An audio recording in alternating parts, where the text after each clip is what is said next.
Hi, this is Ryan Braunagel with the Braunagel Team. Here's my And I'm Tom partner. Braunagel. We just wanted to quickly go over with you today the lead disclosure, paint disclosure that you'll fill out and provide to potential buyers. It's only a single page, so this is really cool. Yeah, it's a quick one. So basically, lead, what is it? It's a potential poisonous type of paint that was used prior to 1978.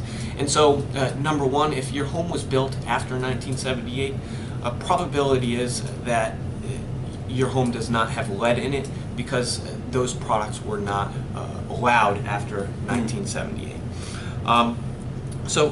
Just going through, starting with the seller disclosure at the top under A, we just have to disclose if you know of any lead presence in the house.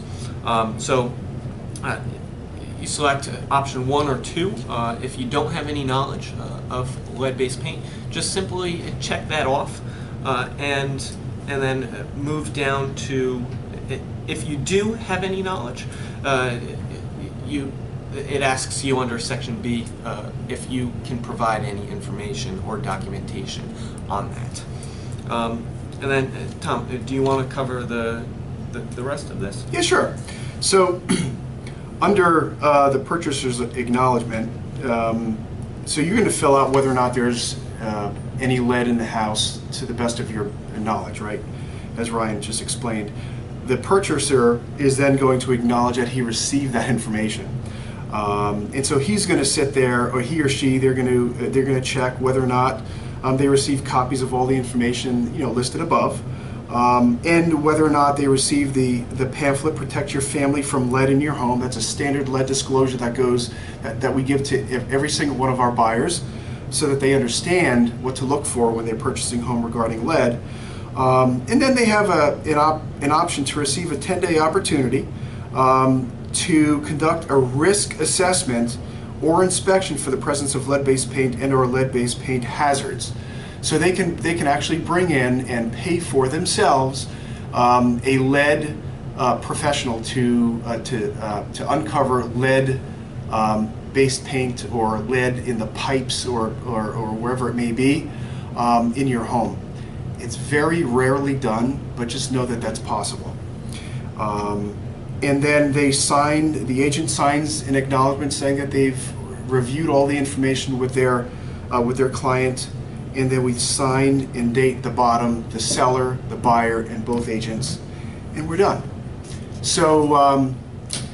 And now the agent section, obviously, if you do sell your home on your own, that agent section is not required. But we have to disclose that we're providing this information as well. Yeah. One quick thing. On the top where it says seller's disclosure, it's a little funky.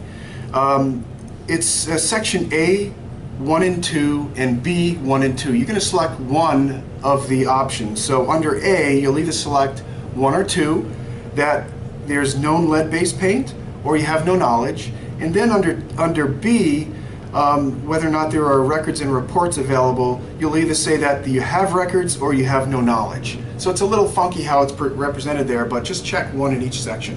Yeah. And then under the purchaser section, the buyer is actually required to initial. So under C, D, and then either 1 or 2 under E, they actually have to initial there, whereas under the seller disclosure section, you just have to check. So just make sure that that's filled out properly by the buyer, and you're all set to go. Thanks. So if you have any other questions, you can feel free to reach us. Our number is 203-268-4994, and we have a good day. Have a great one.